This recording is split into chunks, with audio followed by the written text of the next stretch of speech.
myself. The sentence. Just pause, Mr. Van der Merwe, just pause. You No, done, Advocate Chairperson. Bauer? Sorry.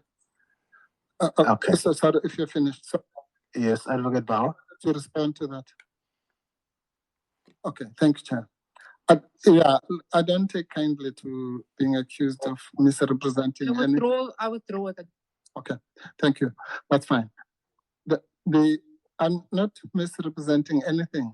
If by not reading the full sentence, Advocate Bauer feels that I've misrepresented, then I apologize. I'll read it again. Mr. Van der Merwe, I'm saying the charge says, and I'll read it in full, 11.2, failing intentionally or in a grossly negligent manner to prevent fruitless and wasteful and or unauthorized public expenditure in legal costs. That's what's important thing. It's not the length of the sentence. And I'm saying that is to be distinguished from, this is the Mazzoni motion, which we're all here about. And I'm saying that motion doesn't talk about legal fees, which is what your hateful schedule was dealing with. So it's completely irrelevant in any event, apart from being malicious and gratuitous to the charges. That's the proposition I'm putting to you. And that's why I asked you, because I wanted to be fair to you. Do you understand the difference between costs and fees? And you asked me to explain it to you. I explained it to you. So I don't know what it is that I'm misrepresenting. Thank you. Please answer the question. If you understand the difference, if you don't, you don't, then we'll move to something else. I do. As I explained previously, and I'm not going to answer in a specific way because that is how the question is phrased. I explained that my evidence is intended to address issues that have arisen from the evidence of other people before the committee. And this issue of the legal expenditure has been and is before the committee through other witnesses. The expenditure in itself, whether it's restricted or not relevant, or how it's relevant, that's for the committee to decide. My evidence is requested and required to show how, and that comes from Honorable Nkola's request and other request, is the evidence. The witnesses spoke about issues of legal services. Particular evidence, we understood the breakdown of how firms and advocates were paid. That is the remit within which I am operating, that is required of me to present evidence to the committee. I'm not there to decide whether or not this is relevant to a specific charge or this is excluded from a specific charge. I have no intention, you call it malicious and damaging, I have no intention to come to this committee and serve any agenda apart from producing what I think is required of me and that is relevant to my portfolio, Chair. Yeah, okay, good. I like those last three words you've mentioned, relevance. This is exactly the point I'm trying to make to you, and really I'm trying for the last time now. I'm saying, Mr. Van der Merwe, accepting you had no such intention, accepting that the origin of this was from the agenda, let's call it that, of Mr. Milham's intervention, and all the background I gave you before lunch. I'm now asking you a simple question, whether, in your view, as a person, as a legally trained person at that, the evidence that you came to bring to this committee is relevant to anything that is contained in the Mazzoni motion or not. Because if it is not, sir, and this is where all this is going, I'm going to argue at the end of this inquiry that your entire evidence must be disregarded because it has nothing to do with the purposes of this inquiry. But I have to give you, I can't argue that without having given you an opportunity under cross-examination to refute it or to prove me wrong. If you fail to do that, then I will be entitled at the end to say that your coming here was only for malicious purposes to pursue an agenda, yours or somebody else's, that but at no benefit, just for the cost of defaming people and putting their lives in danger. It's a very serious matter. And it's fair, it's only fair that I won't argue that in your absence when I didn't put it to you. I'm not allowed to do that professionally. Okay? So please work with me here. Is there anything that in your considered view that you cover in your evidence, put aside the CX and all those, what I call the peripheral issues, on the subject that we're discussing, that is relevant to the charge that I've just read out to you about legal costs, particularly those schedules with people's names? If there is, please tell the chair what it is. Yes, Chair. Can I take you to my affidavit? Which one? The supplementary or the original? I'm just checking this one.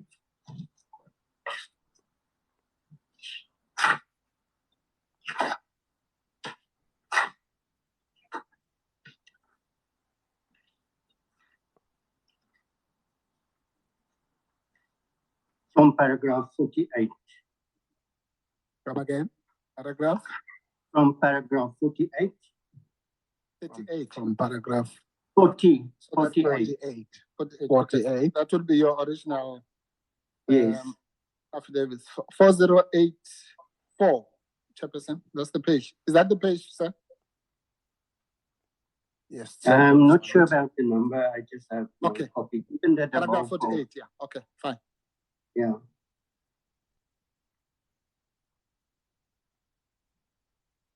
Right?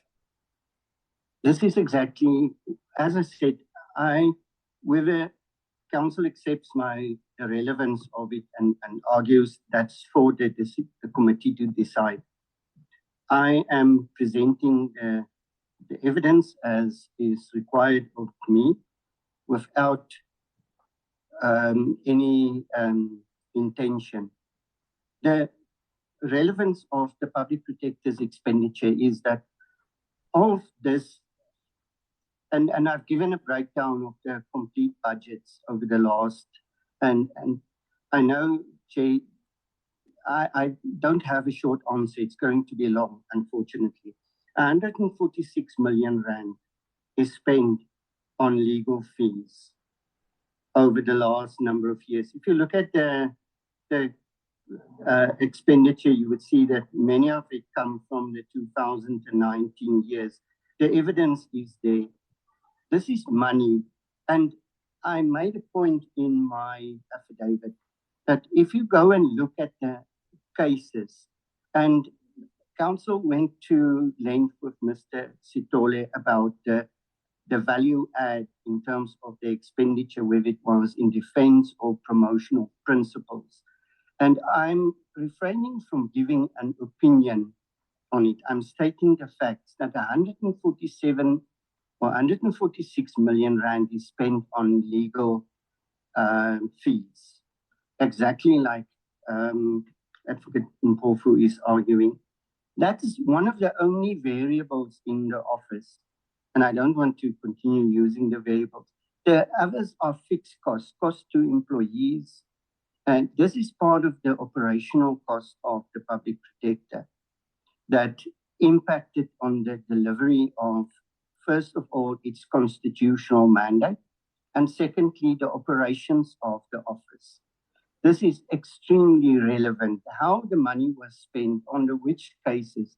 It is very unfortunate about the fact that personal details had to be expended in the way. That's not the purpose of the exercise.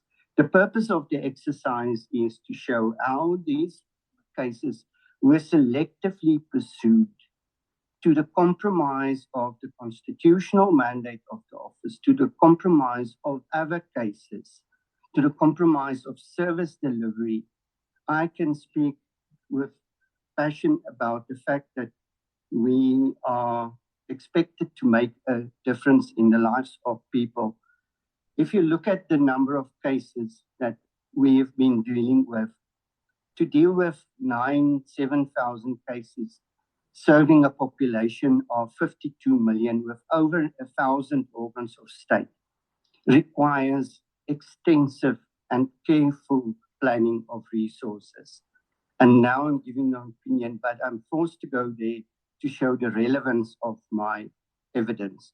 It cannot be argued that what the public protector has expended on a number of cases, some cases to the extent of 15 million rand, 10 million rand for selective cases, is irrelevant. And that is my answer, Chair. All right. So, okay, so you're saying that's relevant to failing intentionally or in a grossly negligent manner to prevent fruitless and wasteful and authorized public expenditure in legal costs. What you've Chair, just, I've already, this story you've just given, is relevant to that? I don't know, Chair. Okay, good. I've already answered that I do not intend to try and prove a specific charge. No, thank you. No, thank you, Mr. Van Merwe. I think now we're on the same page. Yeah, the answer is that you don't know the relevance of why. No, Chair, Let that me is tell not you- what I'm saying. Okay, It is, okay, Mr. excuse Van me. Merwe. Sorry, I don't want to argue with you. I'm going to do this. I was letting you give those long answers because I wanted to be fair to you, but we don't have that much time. So from now on, I'm going to ask you short leading questions where you. Chair, I'm not comfortable in Just paraphrasing a my pause, answers Mr. Merwe. incorrectly. Just a pause, Ms. Van der Merwe, so that the advocate Mpofu can conclude or come back to you. No, I'm done, Chair. Thanks. Yes, Mr. Van der Merwe, you're on the platform now. You wanted to respond? I'm not comfortable with the conclusions that Mpofu or Chair is drawing from my answers, saying that I don't know. I'm saying it in a with qualification. That's for the committee to decide. I see. It's not for I me don't to know. decide. It's in that context, Chair. Okay. Am I putting words in your mouth? You didn't say, I don't know, when I asked you the previous question. With a qualification, Chair.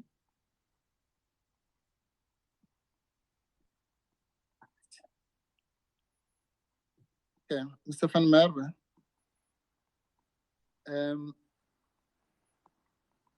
You took us to paragraph 48.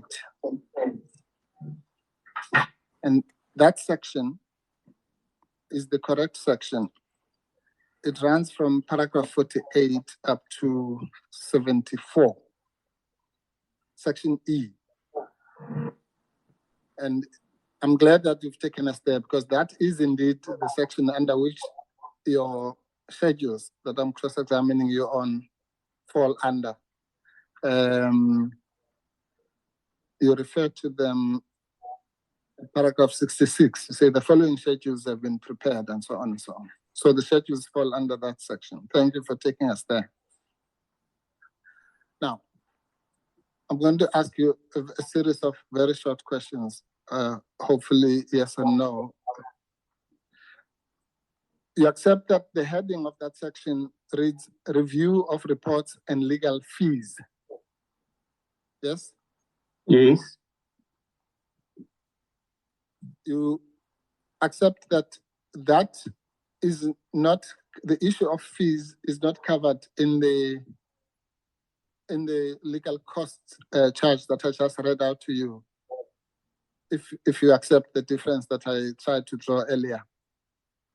I've already answered that question, Chair. Please answer it again. No. Okay, good. So you don't think there's a difference between legal fees and legal costs? That's not what I was asked, Chair. I was asked if I think it's relevant to that charge. Okay. And if All right. And I'm I'm saying sorry. yes, it is. You're saying Because yes, it is. Okay, good. All right. Do you accept that there's a difference between legal fees and legal costs? Yes. And which one is, of the two is referred to in the charge? Expenditure in relation to costs. Right.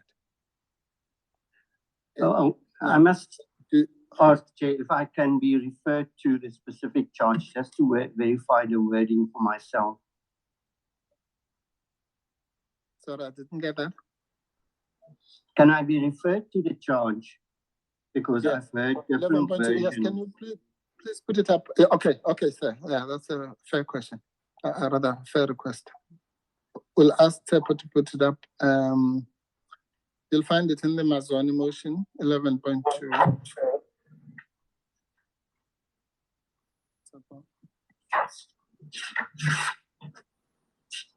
Can you see it?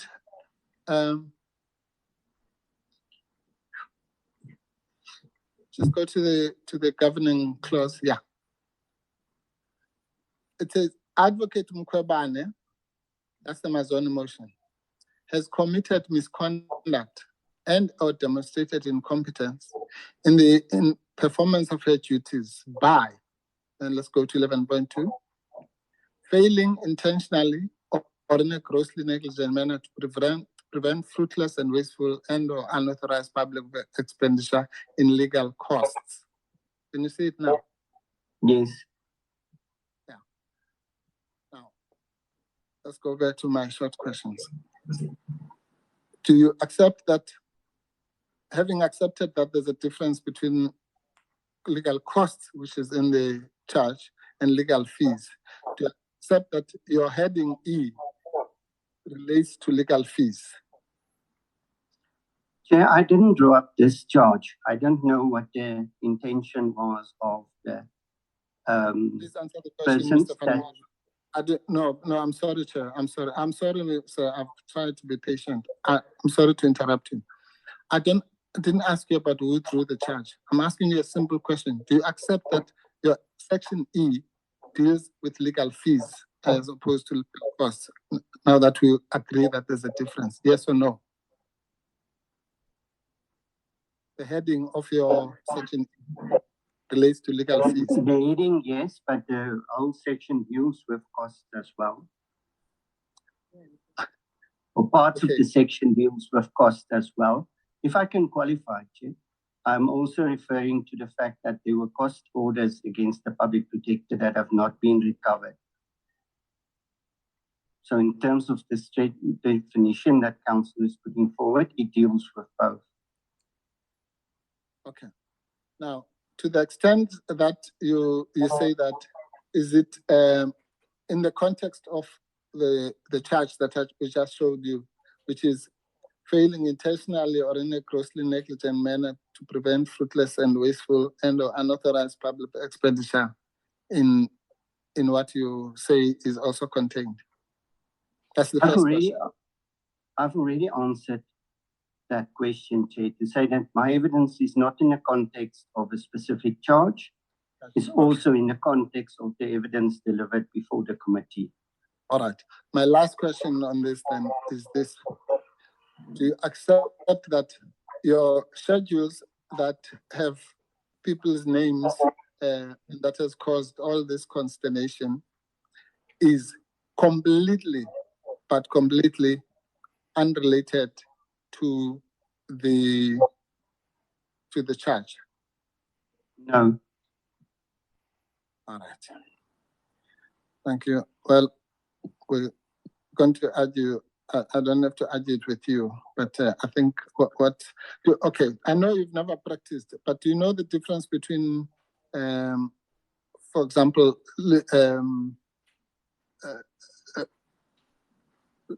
disbursements and the fees that get charged by the attorney? Yes.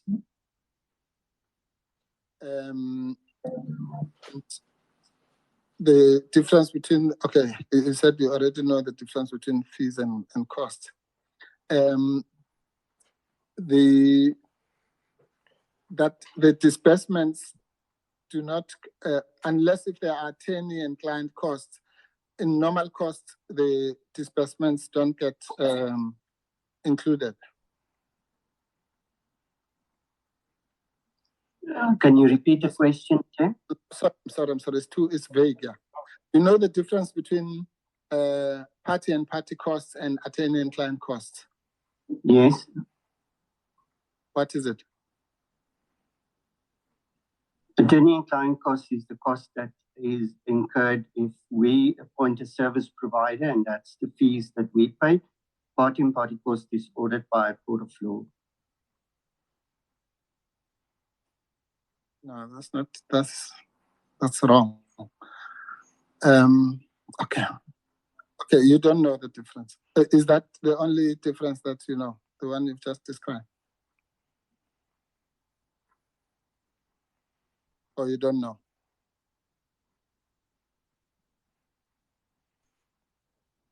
No, that's in my understanding. In what context, yeah? No, in any context, Mr. Van der Merwe. When a court says, now we're ordering party and party costs, and another court next door says, we're ordering attorney and client costs. There's no context. It's got nothing to do with context. You know, party to party cost is what my understanding is what the cost will, one party's bill will then be taxed and covered by the other party. But I can revert on that. I'll have to make sure. That means you don't know now, sitting there. Yes. Thank you. Okay. No, then I apologize. I can't expect you to know the difference between fees and costs and disbursements and so on if you don't know that basic difference between attorney and client costs and party costs. Okay, fine. Let's move. From now on, it's just to assist the committee. I don't think you're going to add any value to this inquiry. Let me, maybe through you, if you don't mind, Mr. Van der Merwe.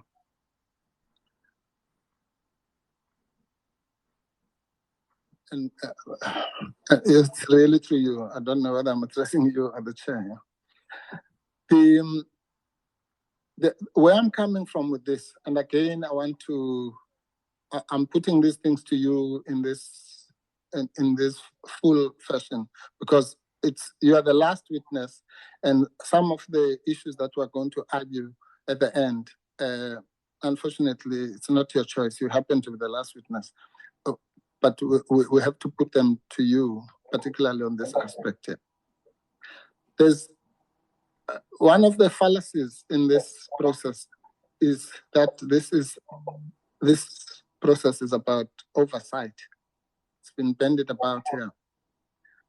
And we have explained that this is an inquiry, a specific inquiry. Oversight will happen in the portfolio committee or whatever. This is a specific committee with a specific function. And its function is not to go and say, oh, give us a list about what you've spent on paint or pens and what have you. That one can happen in the portfolio committee. Here, we are about the charges. And I know you are not a parliamentarian, but do you accept that as a general statement that this process is about the charges, not about broad general accountability, which happens in the portfolio committee? Do you accept that? Yes. Thank you. Okay. No, thank you very much. Okay, fine. I won't bore you with the further details on that, since you agree with me.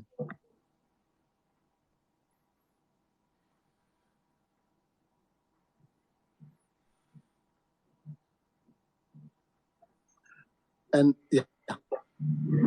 So, and let me, again, in fairness to you, and please don't tell me that it was not your intention, because I accept it. It is not your evidence, is it, that the people whose names were listed there did not render genuine services, but were involved in anything to do with grossly negligent and fruitless and wasteful and unauthorized expenditure. That's not what you came here to say about those ladies and gentlemen, correct? Can you rephrase the question, Chair, because the fruitless and wasteful expenditure is something different than what they were, the genuine services that they were delivering. Yes, no, it is. It's fruitless and wasteful expenditure is defined in the PFMA. You know that, correct? Yes, that's correct. Unauthorized expenditure and wasteful expenditure, those are defined in the PFMA, correct? Correct. Yeah. Now, I'm saying to you, is it or is it not your evidence that the people whose names were listed and whose earnings were listed have anything to do with fruitless, wasteful, and unauthorized expenditure? It either is or is not. Is that your evidence?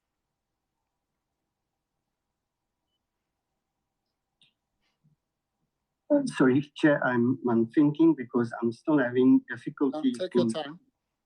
Take your time, it's very important. Separating the two, because the fruitless and wasteful expenditure would be the consequence on the authorizing authority side. And whether or not the expenditure is fruitless and wasteful is not within the control of the recipient or the persons that received or performed the service. So in that context, no, they wouldn't have anything to do with the eventual decision. Yes. No, thank you. Thank you very much, Mr. Van der Merwe. Okay.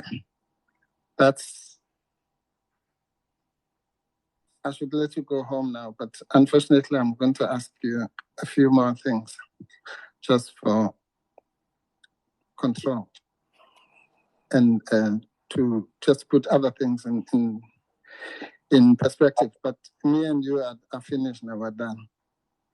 All right. Now, let's go to one of the issues which are indeed relevant to what I've called the peripheral issues. We've already mentioned the CX matter, correct? Right. Right. Now, you were involved in the CX matter to a certain extent, correct? Yes, as explained in my affidavit. And your involvement predated the issuing of the report, correct? Yes, on 2 occasions. Okay. But you were part of the mini think tank on CX, correct? That's one of the occasions, yes. Well, that's not an occasion. A mini think tank is must have sat on more than one occasion, correct? Sorry, I should have asked for clarification. What do you mean with involvement, Chair? No. Mr. Van der Merwe, please try and listen to my questions. I'm not trying to trick you. It's a simple issue. You were a member of the mini think tank on CX. Yes? Correct. How many times, on how many occasions did that forum convene? Once. And it didn't convene because we were not available. There was a request from the public protector that Advocate Fourie, myself, Advocate Mr. Matlawe, and Mr. Kekana joined the mini think tank, but I was injured. Mr. Advocate Fourie was not available, so the think tank did not sit. I provided written inputs to the draft that was provided to me at the time. Yes, and there's an email which tenders your apology because you were in hospital, correct? Correct. Right. That was around about March, April of 2017, correct? Yes. Yeah. Okay. I won't hold you to. I'm just yeah. It was the first part of the year. Let's be broad as that. Correct. Yes. Right. And that report we know was issued in June. Correct. Correct. Right. And you also attended the meeting at APSA. Correct. One of the meetings, yes, with we were sent to scrutinize some documents that were in Afrikaans, and my role was to translate it. Correct, to translate, yes. And then you were asked by the CEO to compile that,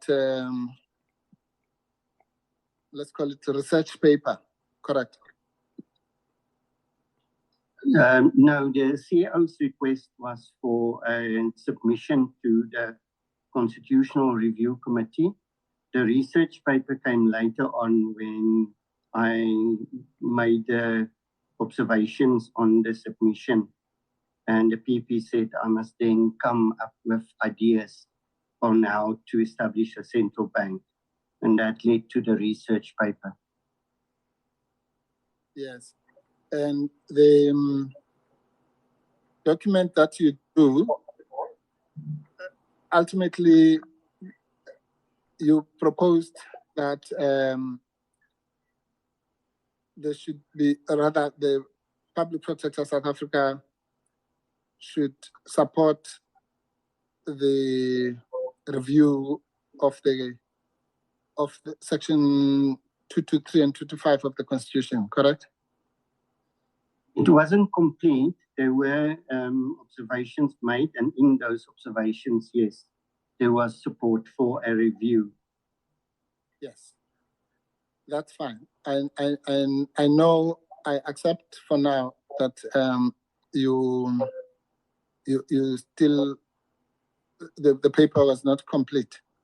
But insofar as you had what you call observations, at least one of the recommendations would have been the review of the Constitution and the Act, correct? Correct. And you also supported the amendment of the Constitution and the Act, correct? We haven't reached the point of saying whether or not the Constitution should be amended. We were just collating information that shows that it should be reviewed. And there were a number of options. In general, I would accept that it was suggesting a review of the Constitution, but to the extent of saying, yes, the Constitution, the amendments were, to what extent the amendments were going to respond to the issues that I've raised, we haven't concluded that part.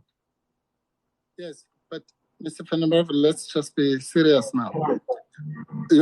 You were not suggesting a review for the fun of it. The idea was that the Constitution should be reviewed and revised to cater for those changes, correct? I know how the process works, Chair.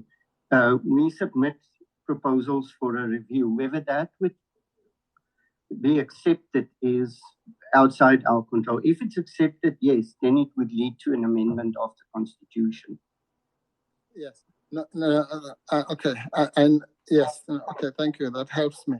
But I'm not saying about some theoretical process. I'm saying you were proposing both a revision and rather a review and a revision of the Constitution. Correct? That's correct. Yes. So I don't know then why you are differing with me when I'm saying Those words mean the same thing. I'm saying you wanted it to be relooked and amended, correct? Yes. Thank you.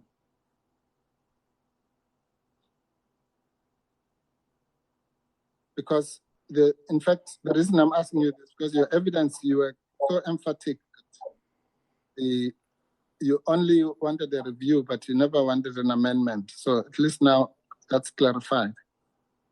And the amendment that you supported, you motivated for it, correct? In your paper.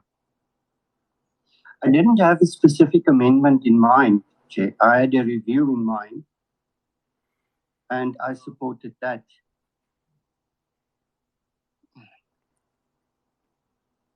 All right. Now we have to go back there. Yeah. Mr. Van der Merwe, we've already passed that stage. You've accepted that you supported both a review and an amendment, correct? It's simple. There were principles that we supported and that we felt that should be accommodated, whether it could be accommodated in legislation emanating from the Constitution or the Constitution itself. The review was for the constitutional principles. I can't commit to say, yes, we supported an amendment of the Constitution with the view of having specific wording or specific amendment in mind. I don't know how to explain that. Did anyone say that? I didn't say anything about specific words in mind. I said, in principle, you supported the reviewal and the amendment of the Constitution. Yes or no? Yes. Thank you.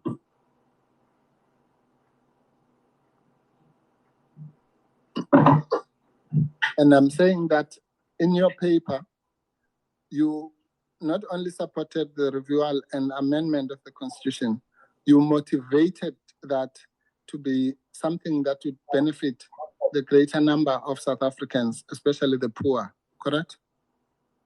Can you just refer me to the portion of my paper? You don't know your paper? I do, sir. No, I'm asking you at a broad level. I'll refer you to the specific paper. Surely you know what your views are or what your conclusions were. I'm saying part of the support for the amendment that you advocated was based on the fact that it would give a greater benefit to a greatest number of South Africans, including the poor, correct? Yes, that's correct.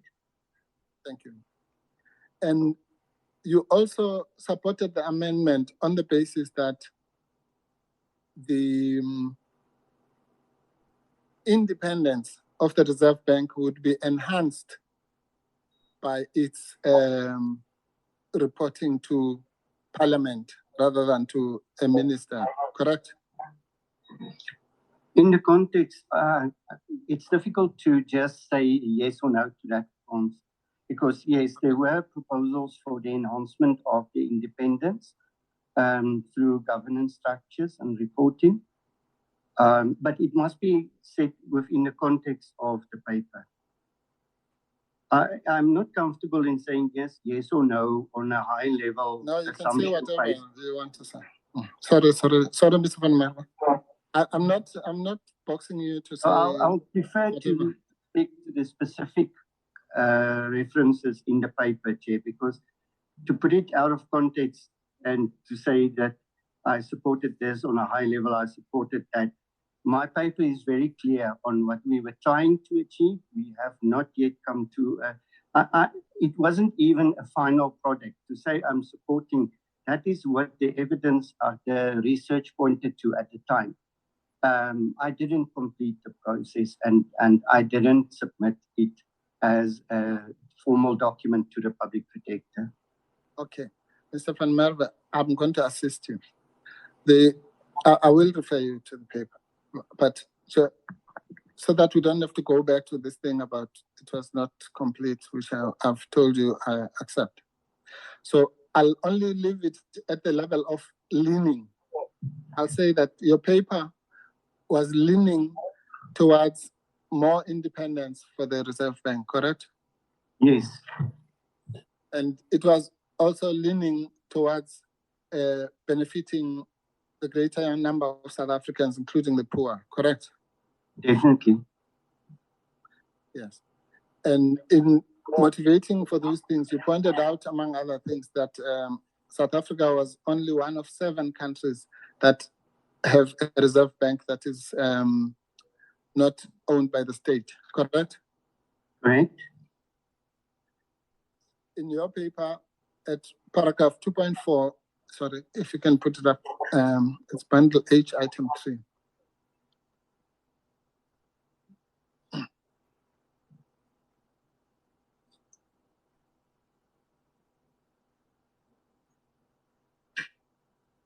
Right.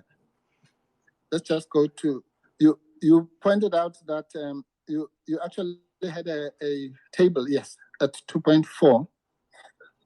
The table there shows that 77% of countries have fully owned, where the Reserve Bank is fully owned by the state or public sector, correct? Correct. And it shows that of the rest, of the remaining 23%, 11% still have a majority or half owned by the state or public sector, correct? Correct. And only 4% in the world have majority owned by the private sector, correct? Yes. Now, and you did further, so that was on the issue of rather control.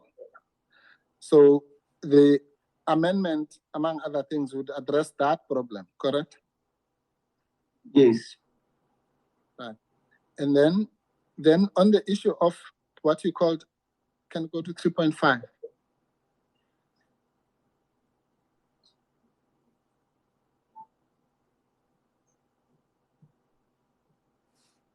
The concept that you called accountable independence.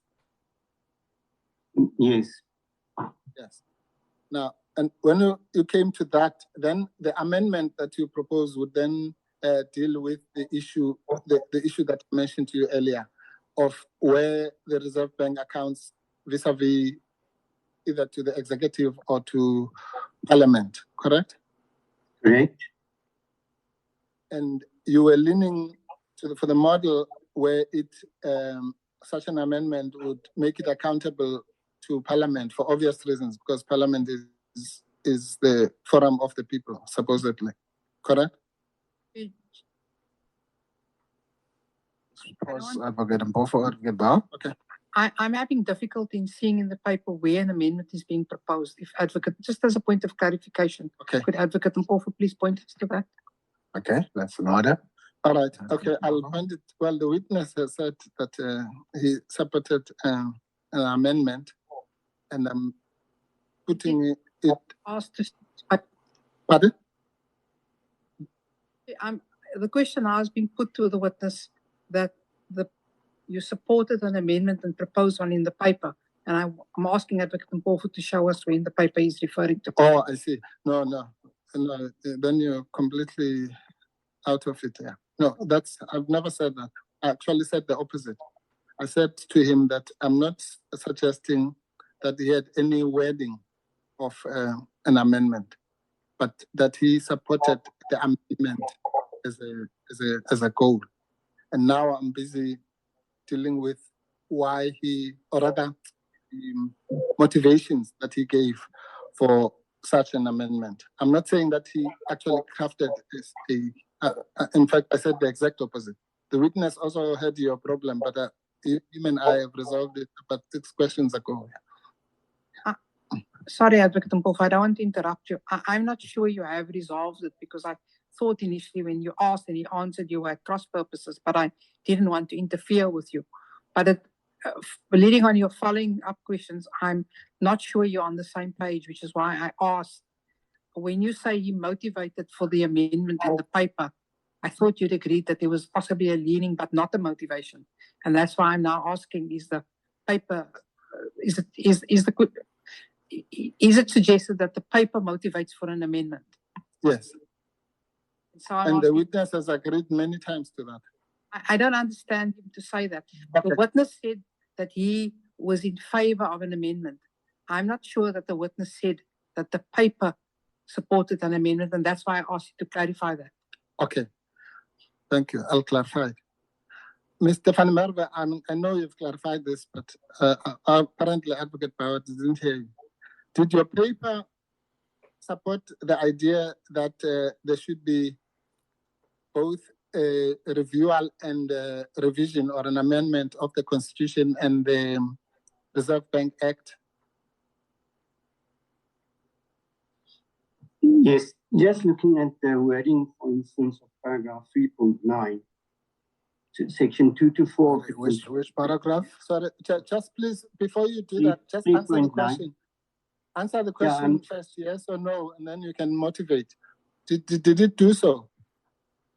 Sorry, repeat the question. Did your paper, was it in favor of or supported the idea that, or the call for the Constitution and the Reserve Bank Act to be reviewed and amended? Yeah. The words leaning you were using, and I'm more comfortable with you using the words leaning to a review and possible amendment. You want to use the word leaning to? Yes. Why And are still- you scared of? Why don't you just use the words as they are? That you supported the thing to be reviewed and revised or amended. No, I thought we agreed, Chair, that we would use the word lean because support is a conclusion and we haven't reached that point yet. We were still exploring the principles that against which the Constitution should be reviewed. Yes. And No, I to was come doing up- that just for the sake of progress, but Advocate Bauer now wants us to be more specific. I'm putting it to you boldly now that I'm using the word support, forget about leaning, that you wanted the public protector to support that call for the amendment and reviewal of the Constitution and the Reserve Bank Act. I'm putting it that strongly. So the purpose of the research paper was to put it for consideration of the public protector. I was exercising or performing a brief to provide the public protector with the considerations for her to decide. And these were the considerations that, in terms of the brief that I was given by the public protector specifically, to look at reasons for the provision of a central bank, these are the reasons that I proposed for her to consider. To jump to a conclusion and say, I want the public protector to support something, was a bit premature at the time when this research paper was still being drafted. I see. That remark is aimed at me. I'm jumping at a conclusion, at the wrong conclusion, correct? Yes, it was a process. Okay. Now, okay, let me do it differently. I put it to you that your paper did not have the qualifications that you seek to introduce now. It was specific that the public protector must support the call for the revision and reviewal of the Constitution. What do you say to that? I disagree. Am I So the jumping? paper was not completed. This was not even the final product. I was not complete with my research. I could have changed it halfway because I'm trying to be objective in the matter. This was at the time the information that I had. Whether the final paper would have had the same conclusions is not something I can say. This was a draft at the time in order to try and achieve the public protector sought asked me to do. Yes, thank you, Mr. Van der Merwe. We've all accepted that you still had some work to do on the draft. But even a draft In fact, that reminds me that I have draft heads to finish. Even a draft contains certain parts that can make the direction of the document to be clear. I'm sure you know that you've drafted many documents. I'm saying to you, your draft, okay, unequivocally supported the call for the amendment of the Constitution. Yeah, I can't put it more clearly that it, being a working document, it cannot be said to unequivocally supporting something if it's not done. So it was a direction, as you said, and that was the direction that my research took me. It was not complete, as I said, because I've explained in my affidavit as well that I'm not an economist. I am doing this in terms of the brief that was given to me. In background, keeping in background what I said, what led to this task is a constitutional submission. This is not a submission to the Constitutional Review Committee. This was a draft research paper for the public protector to consider. Yes. And it was in draft. There was no... I'll assist you. Okay, thank you, Mr. Van Merwe. Yeah, I have sympathies with you. I'm also an economics dropout. I think I dropped out in economics 3 or something like that. So, like you, I'm more of a lawyer than an economist.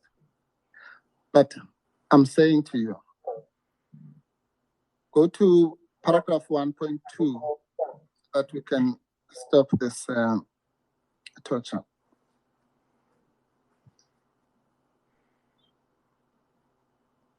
One point two.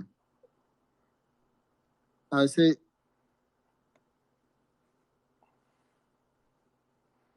can you read it out? 1.2. The public protector's experience and observations on the current governance arrangements relating to the Reserve Bank confirm that it's necessary to reflect on the constitutional principles applicable to a fully fledged central bank within the economic context of our country and the needs of our democratic society.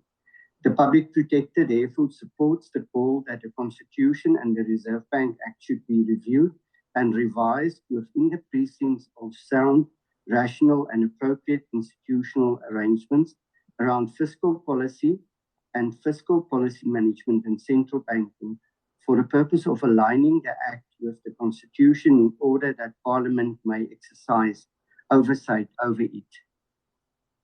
Right. So the part which says the public protector therefore supports, you said support is a strong word, but there it is.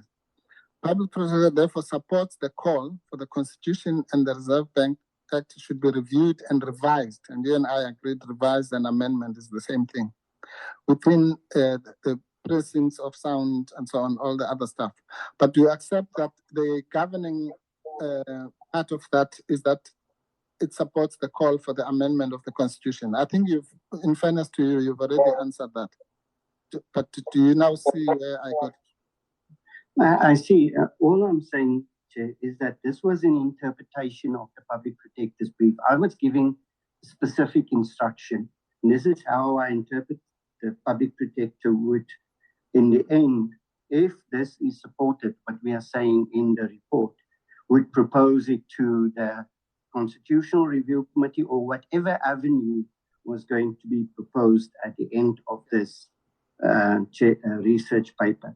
So this was a proposed paragraph draft. It was not a conclusion. This is how I wanted the public protector to consider whether this is a correct interpretation of her personal, because it's on behalf of the public protector. So I have to interpret, and I had minimum directives in terms of what exactly the public protector's stance on this is, apart from the responses.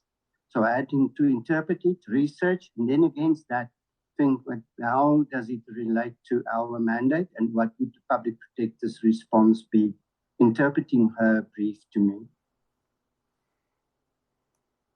Okay, I don't claim to understand that long answer. All I'm saying is that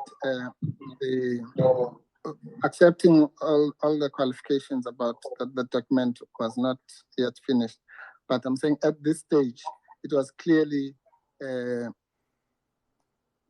proposing the amendment and reviewal of the Constitution. And I think you and I had agreed on that before Advocate Bawa's intervention, correct? Correct. Thanks. All right. Now that that is cleared, now I'm saying that and again, in your favor, I accept that this view that you expressed here, let me say, was your preferred view to the original brief, which was almost like just to support the so-called Ubuntu clause, correct?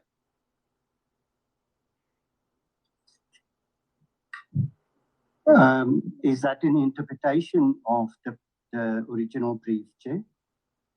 No, sorry, maybe it's not clear, the question I'm asking. I'm saying, remember the evolution of all this. You were given the brief with what was said to be a draft from Honorable Ambrosini. Yes, Chair. Yes, and it turned out from your research that this was a manifesto of the Ubuntu Party, correct? Yes. And it also turned out that this whole affair was associated with Mr. Goodson, correct? That's right. And you had concerns about both aspects, both the fact that it came from a political party and it also came from, let's say, a controversial economist, correct? Correct. Now I'm saying, and then as a result of that, you said you then preferred to take this route, the one that you and I have just discussed, correct? I was exploring this route as an alternative to the original brief, yes. Yeah, whatever you call it. But this was what I'm saying is that this was the alternative route, correct? Correct. Thank you.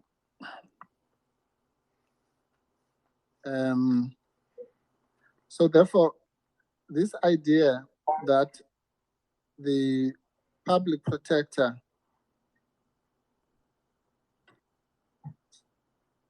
basically, I mean, what has been peddled in this committee is that the public protector woke up one day, went to the State Security Agency, met up a gentleman called Mr. Moodley, who wrote some amendment for her, and she plucked into the CX report. That's obviously nonsense, correct? I can't say to what extent this would have informed the decisions around the CX report, because I explained the sequence, the timeline, that this was only made available after the report has already been published. No, okay, thank you, that's fine. But I'm saying that your views on this subject were known even at the time that you expressed the reservations that you did. You suggested this alternative route a few months before the report was produced, correct? No, Chair. I have not even responded to the PP's directives. I've only expressed my reservations on the Goodson Ubuntu process, and nobody even knew how far I was or what my views would have been on the revision or the revise of the Constitution at the time when the report was completed. I haven't communicated that to anybody. The first time I communicated it was to Mr. Kekana after the report was released. My views were not known. Yeah. Okay. No, that's fine. I'm not talking about your communications to Mr. Kekana in June. That I accept, Mr. Van der Merwe. I'm talking about your communication to Mr. Nemasisi when you were interacting about this matter. You remember, that's a different communication a few months before the report, correct? Yes. Yes. Now, I'm saying in that communication, you already expressed, yes, you expressed the reservations about Goodson, and I can understand where you are coming from. You expressed the reservations about basically just taking some political parties' manifesto, and I agree with you again on that. But the point I'm making is that already at that stage, you had a view of what the alternative route should be, correct? My view was contained in the draft submission to the Constitutional Review Committee. If you can refer to that, that is my view that I had at the time. The reservations and then the option, that was to the extent in the context of saying the public protector wanted to, that is how we thought. It again, it was not my view, it was in support or in execution of a task that I was given. The public protector wanted to make a submission to the Constitutional Review Committee. I didn't agree with the submission of the legislation as a private member's bill, and I was proposing that if that is what the public protector wanted to do, I was proposing an alternative, and that's contained in the draft 1 or 2 page letter that was prepared and also not finalized or accepted. Yes. Okay, Mr. Van der Merwe, again, I think you're really just making my life difficult for no reason. I'm trying to make some progress with you by reference to your correspondence, but I think you want me to take you to it. Go to page 4106 or NVM3. NVM stands for your initials, Niels van der Merwe, correct? Great. Okay, so this is your annexure, NVM3.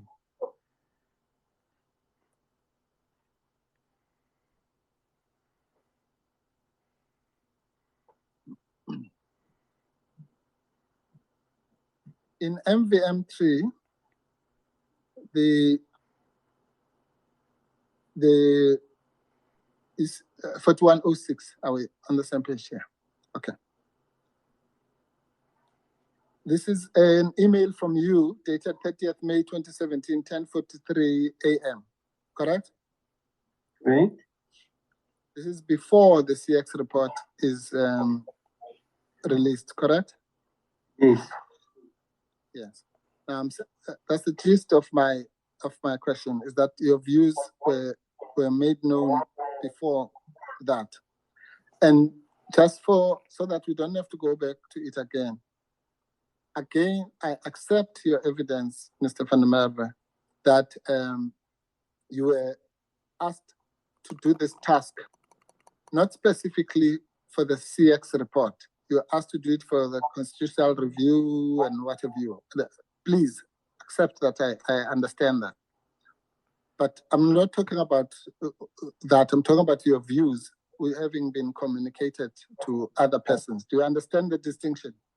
I do. Good. Now, I'm saying in the material that you were given, and I'm agreeing with you, you correctly raise concerns. First one is that the document actually did not come from Honorable Oriani Ambrosini MP, but was included in Mr. Goodson's book and was part of a manifesto and what have you. We've gone through that, and you raised those issues correctly. Okay? Yes. Yeah. So I'm not disputing that. But here, this is what the gist of what I'm saying. This is what you say. And you say it again with the necessary respectfully, as it were, because it's about your boss, as it were, or your senior. Okay? At 4108, the paragraph 4. Okay? You say, it might not be my place, but I feel I would be not doing my duty to the public protector in this institution if I did not raise the fact that in the circumstances I'm concerned that the endorsement of the proposed draft legislation prepared by the Ubuntu Party and Mr. Goodson might pose a risk for the public protector, particularly in view of the fact that she's under close scrutiny by all parties. And then 5, which is the one that I'm going for now. In an effort to present a proper narrative for the PP's call on the review of the constitutional provision of the Reserve Bank, I followed an alternative line of argument based on the need for oversight by Parliament in terms of Section 55 of the Constitution and the EFF Constitutional Court judgment. I'm, however, hesitant even suggest any reference to the Ubuntu proposed legislation, which again I agree with, as per 4.8 of the PP's draft submission. Okay? So what you are saying here, if I'm paraphrasing it, is that having given those concerns, you are now proposing the alternative argument, and that argument, the content will be the same, but it must not make reference to the Ubuntu proposed legislation. Correct? I won't say the content would be the same. If you read it, it says, in an effort to present a proper narrative for the PP's call, the directive to make a submission to the Constitutional Review Committee came from the Public Protector. Obviously, it had to be motivated. The CEO was adamant that we should go ahead. It's not as if the Public Protector would abandon a submission to the Constitutional Review Committee. I was looking for another base to make that, to give effect to the PP's call for review in order to present a balanced need and think of what motivation the Public Protector within her remit can offer to the Constitutional Review Committee. So it's in that context that, yes, you are correct. But as I said, yes, not a that. So, sorry, finish. I'm sorry to interrupt it. But it was just a proposal. I said I followed an alternative line of argument.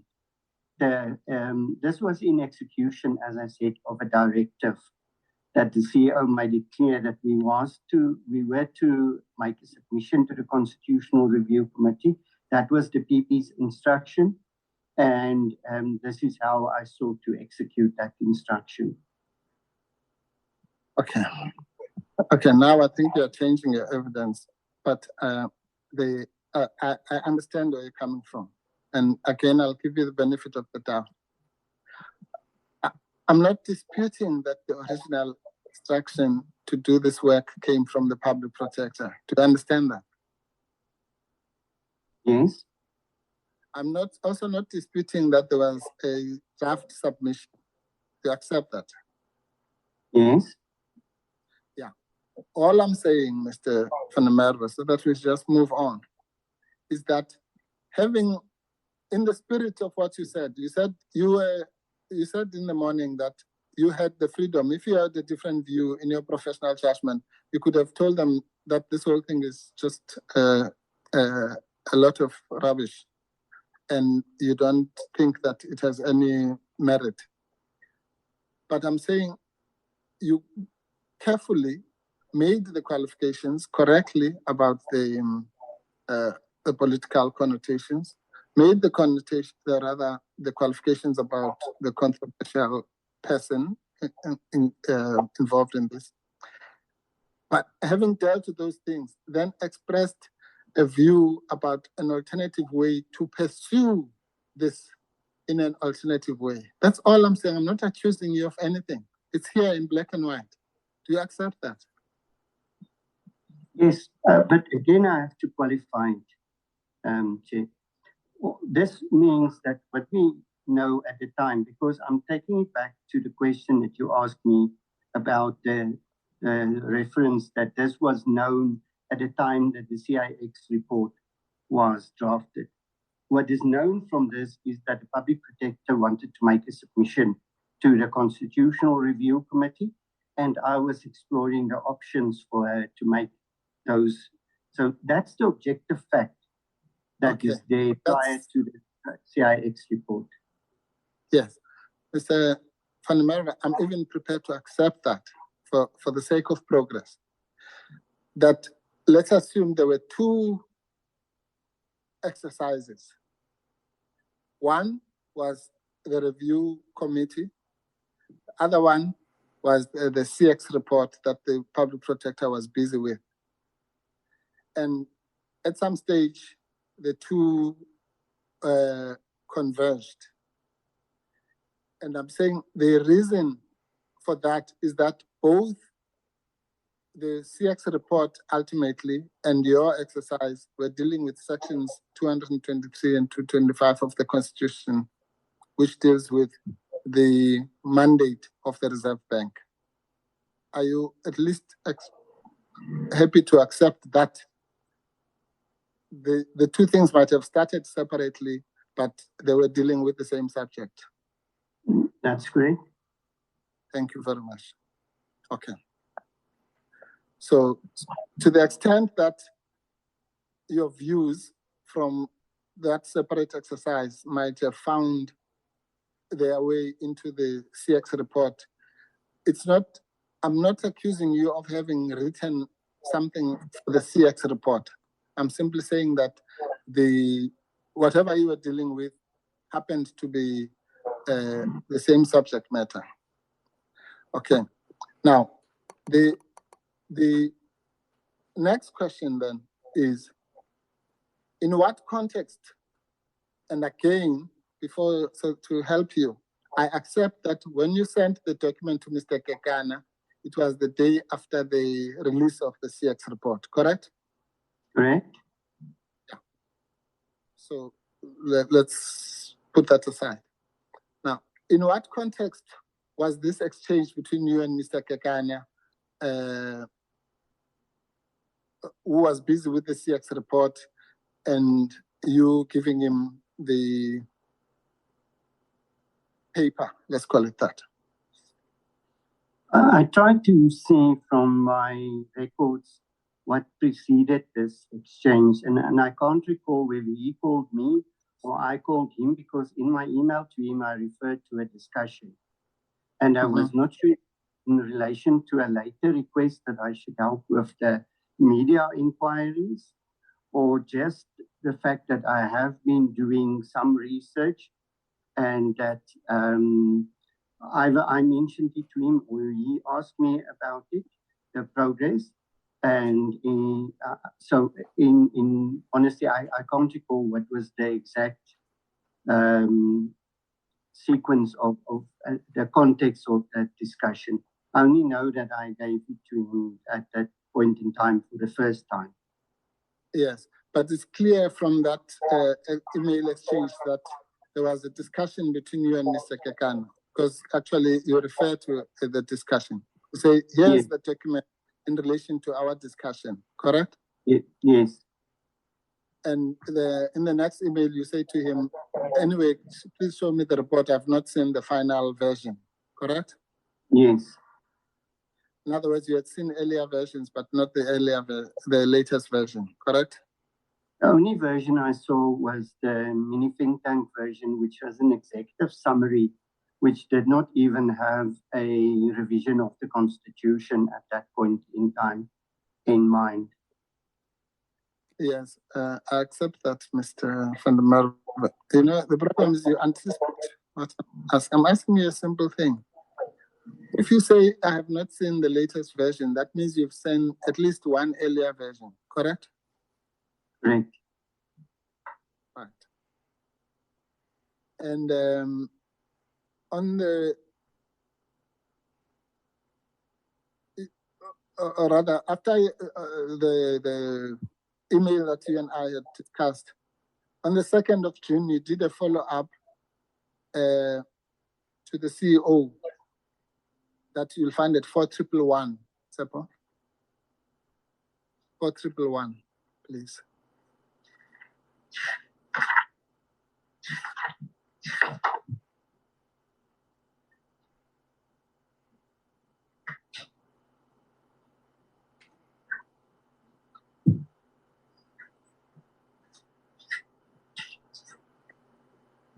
Are you there, Tsepo? Almost there, okay.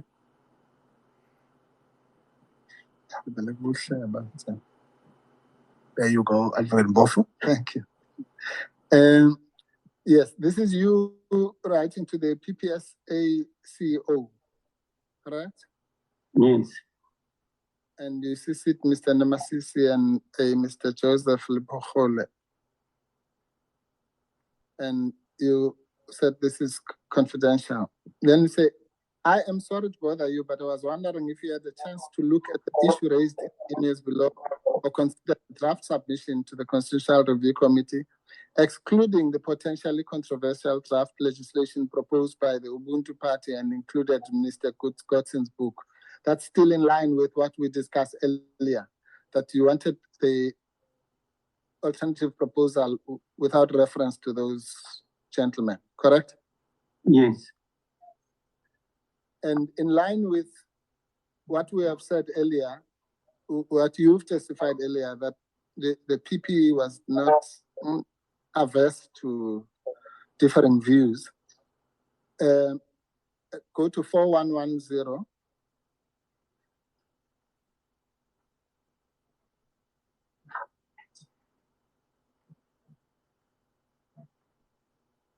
This is an email on the 7th of June, again before the release of the report, correct? Yes. And the public protector says in response, dear CEO, one, I'm aware about Neil's concerns. In other words, all the issues that you had raised, correct? Yes. Okay. She doesn't differ with them. She's acknowledges them, that she's aware. Okay. Yes. Then she says, can he, that is Niels now, propose how we can amend the constitution to have the state bank and parliament to oversee the state bank? That was sent to you on the 7th of June, correct? Yes. And you received it, correct? Yes. So from that one, there's no ambiguity about just either it's a mere review and an amendment or whatever.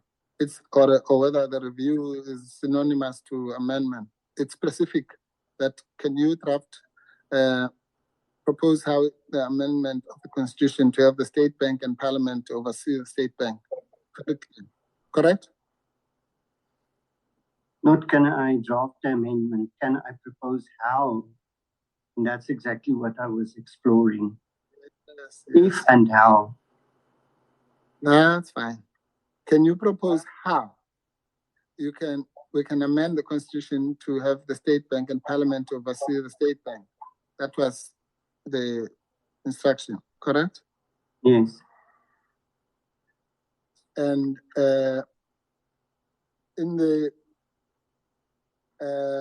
what did you do for this? When I saw this is when I started with the research document.